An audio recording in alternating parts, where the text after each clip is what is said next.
Merhaba arkadaşlar, bugün yeni bir video ile karşınızdayım.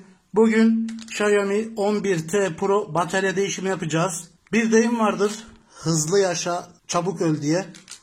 Şimdi bu Xiaomi 11T Pro 120 volt şarj destekli, fakat bunun bir bedeli olacak tabii ki. Çok yüksek hızlı voltajlı şarj ettiğinden dolayı yüksek ısıya maruz kalıyor ve bu da bataryanın ömrünü ister istemez kısaltıyor. Bazen hayat kurtarıyor. Mesela 5 dakikada şarjı doldurabiliyor. Evden çıkmanız gerekiyor. Zamanınız olmuyor ve çabukça şarj etmeniz gerekiyor. Böyle alanlarda güzel. Gerçekten çok işinize yarıyor. Fakat bunun karşılığında da bataryası daha çabuk ısınıyor. Daha çabuk aşınıyor. Malum. Doğal olarak bataryası ömrü azalıyor. Şimdi Xiaomi 11T Pro batarya değişimini yapacağız.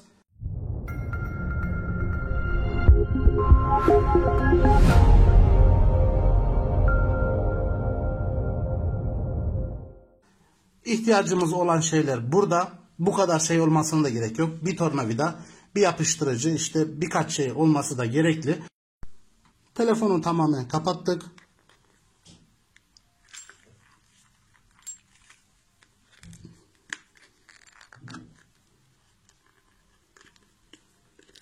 Kılıfını da çıkardıktan sonra şimdi burayı ısıtıp burayı sökeceğiz. Bu kapağı çıkartacağız. Sonra şu sim kart yuvasını çıkartıyoruz.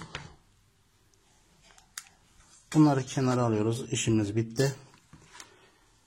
Şimdi yapmamız gereken şey, şurayı güzelce ısıtıp burayı ısıttıktan sonra burayı çıkaracağız. Ben profesyonel bir tamirci değilim. Evde kendim değiştirebiliyorum. Şöyle saç kurutma makinesiyle. Normalde bunun makinesi var, işte bu şeyle ısıtıyorlar ama saç kurutma makinesi de aynı iş yapıyor. Sonuçta sıcak hava üflüyor.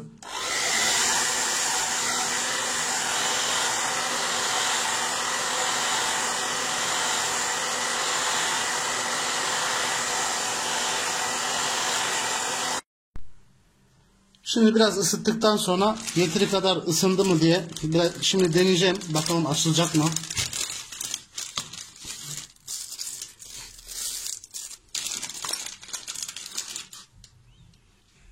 Şöyle ince bir metali şuradan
burada hem video çekip hem yapmak pek kolay olmuyor.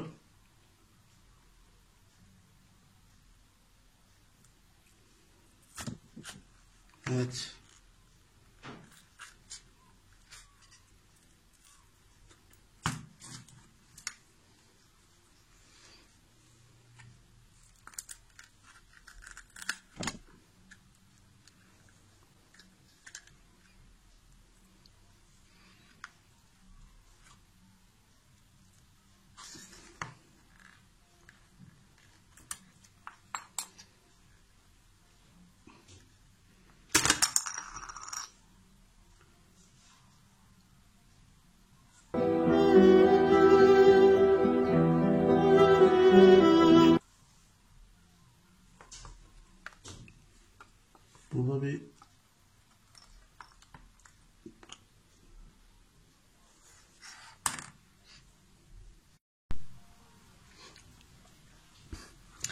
Evet, kapağı açtık ama burada bir beyaz kablo var.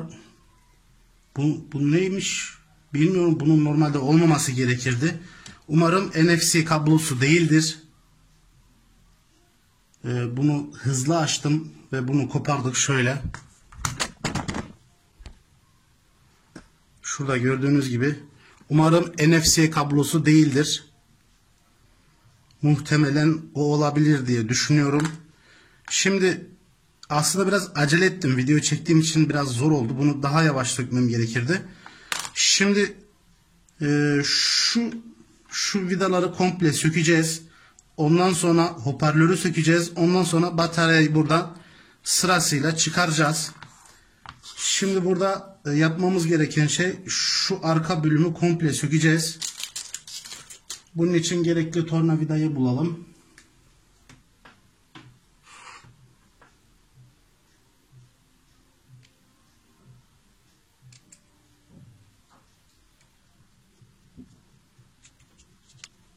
Ben şu masaya şu konuda.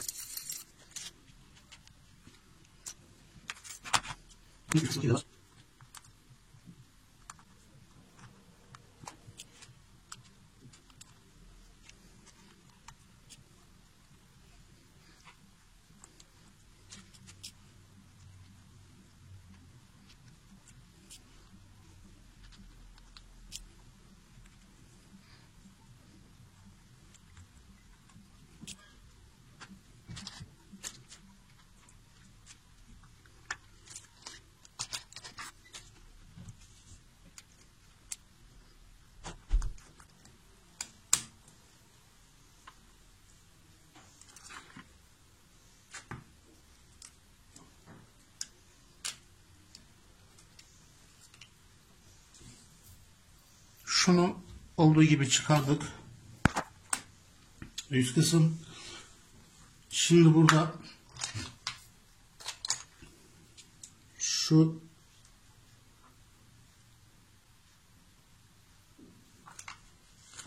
bataryanın soketlerini sökeceğiz.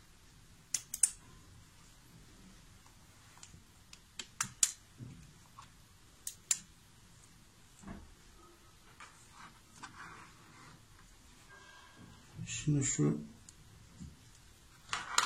aşağıdaki hoparlör kısmını sökeceğiz.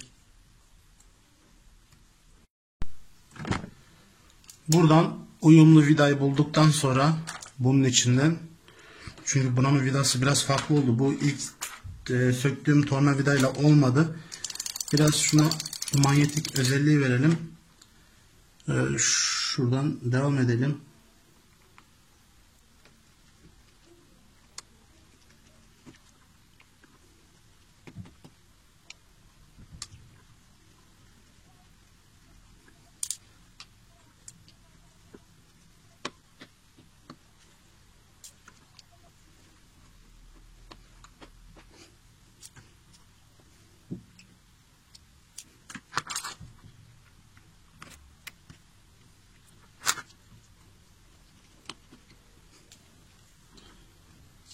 Şimdi 2, 4, 6, 8 tane vidayı da buradan çıkardık.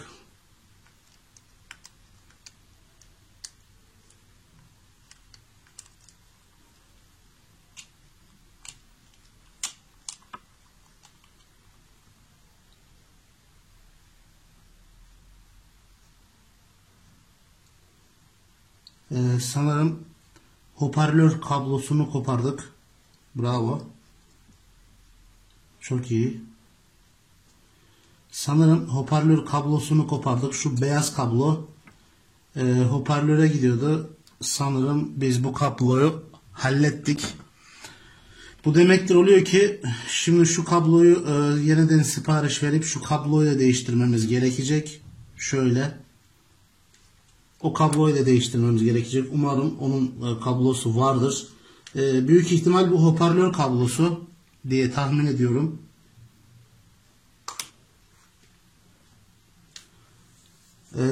Şimdi şunu sökelim.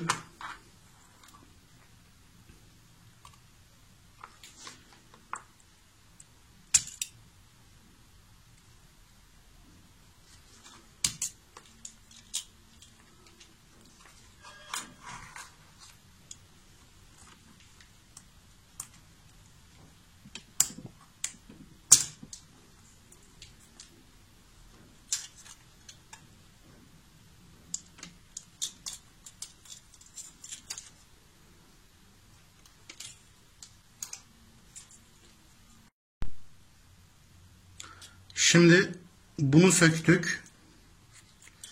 Bunu her iki taraftan da söktük. Bunu kenara alıyoruz. Şimdi şuradan şu yan kanatlardan bu bataryayı çıkaracağız. Şuradaki soketlerin çıktığından emin olalım. Bu kablo gibi hüsran olmasın. Bu kabloyu biz kopardık.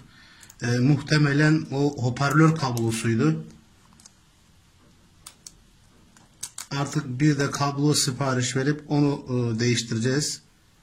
Bir daha sökeceğiz yani.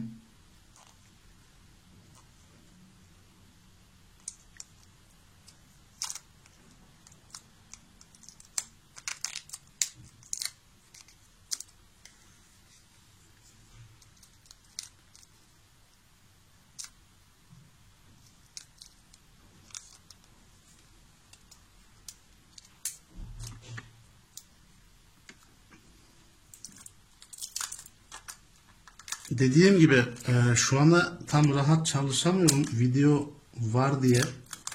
Bir yandan kameraya bakıyorum, bir yandan bunlarla uğraşıyorum. Bu normalde daha rahat olur video olmasa. Şöyle şu kanatçıklardan bataryayı sökmeye çalışacağız. Gördüğümüz gibi 11T Pro'nun çift bataryası var.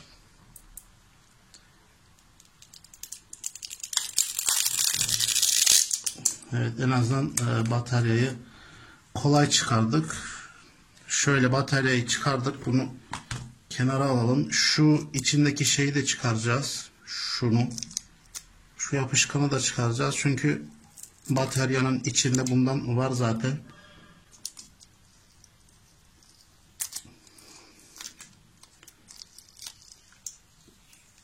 Bunu da çıkartalım.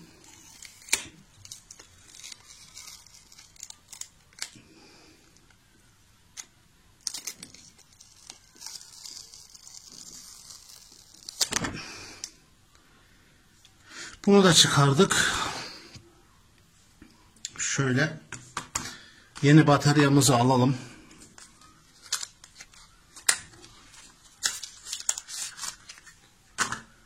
Yeni bataryamız burada. Bunun da linkini video açıklama kısmına paylaşırım. Size en yakın, size en uygun siteden veyahut da mağazada falan artık nereden alırsanız size en uygun siteden falan sipariş edebilirsiniz.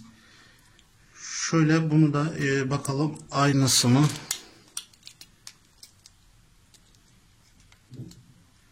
Görünümde aynısı gibi. Görünüm olarak aynısı.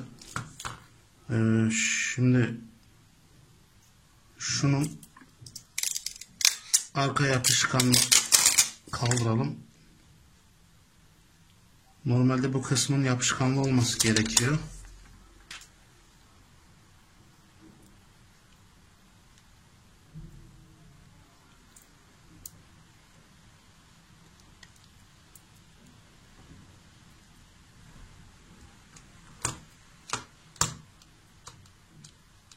Evet, şurada zaten yapışkanlı. Şurada zaten yapışkan var. Sanırım bunu öylece buraya yapıştıracağız.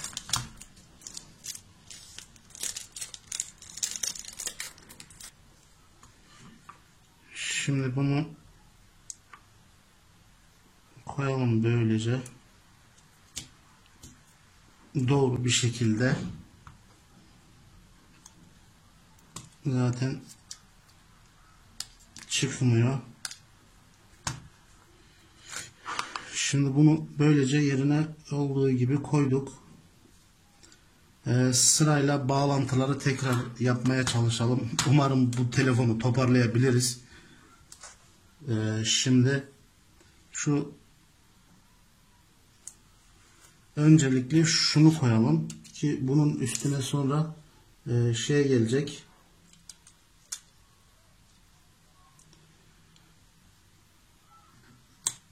Şu alt hoparlör kısmı gelecek.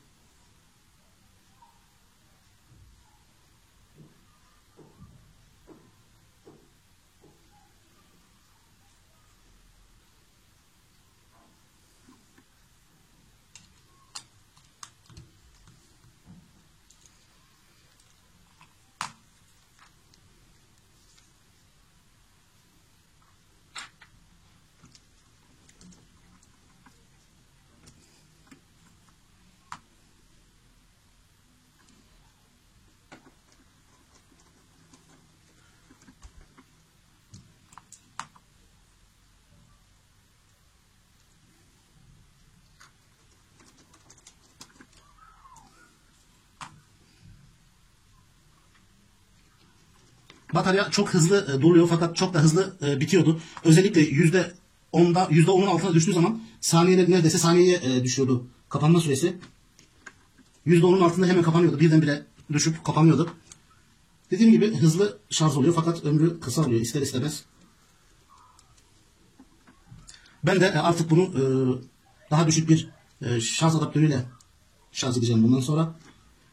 Redmi 10 Pro'nun şarjı duruyor. O da bayağı hızlı şarj ediyor yani.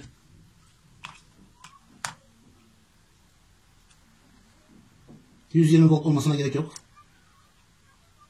Ama ihtiyacımız olduğunda mesela zamanımız olmadığında falan çabuk da olması gerekeceği zaman takıp kullanabiliriz. Şimdi burayı taktık. Şu bağlantıları yapalım tekrar. Umarız bu telefonu toparlayabiliriz. Daha önce de ben batarya değiştim. Mi 9'un bataryasını değiştirmiştim ama onda herhangi bir sorun çıkmadı. Bunda biraz acele ettim. Biraz da videonun azimetine uğradım.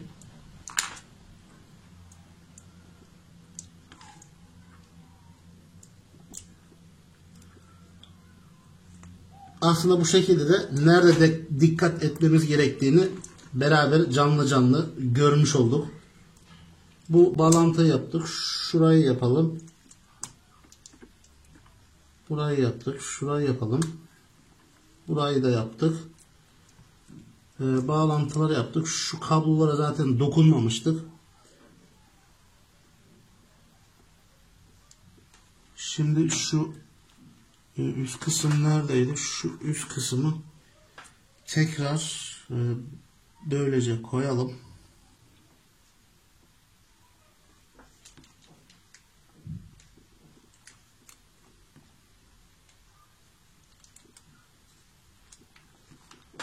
Şurada dikkat edilmesi gereken bir soket var. Şunun altında hemen altta kalıyor.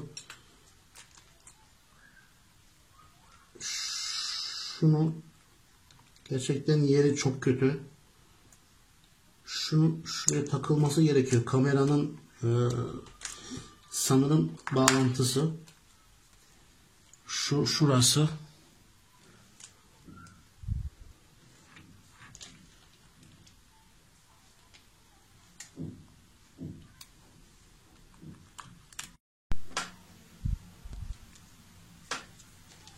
Şuradan şu kameranın bağlantısını yapmak biraz uğraştırdı. Şunu şu taraftan şöyle alttan girerek bunu yerine oturtturdum. Şimdi vidalarını takacağız. Neredeydi tornavidamız?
Burada bu vidaların hepsini taktık.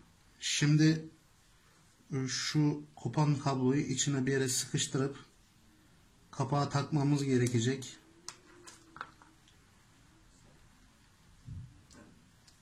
Şöyle.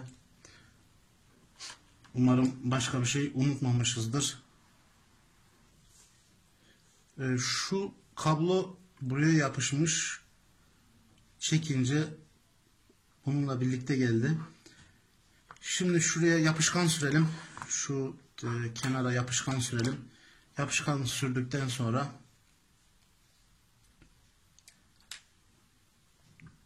kurumaya bırakacağız. Şu kenarlara süreceğiz işte.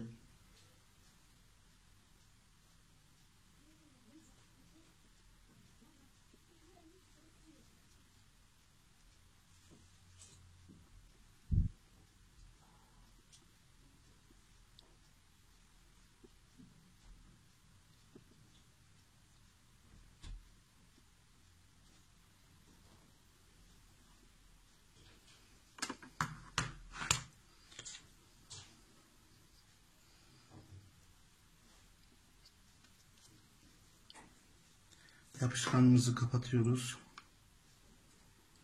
Şimdi kapağını kapatalım.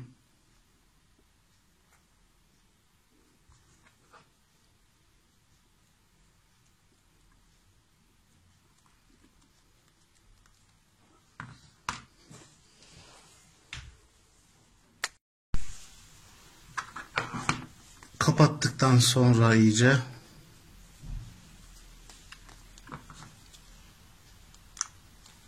böyle yapışmasını bekleyeceğiz.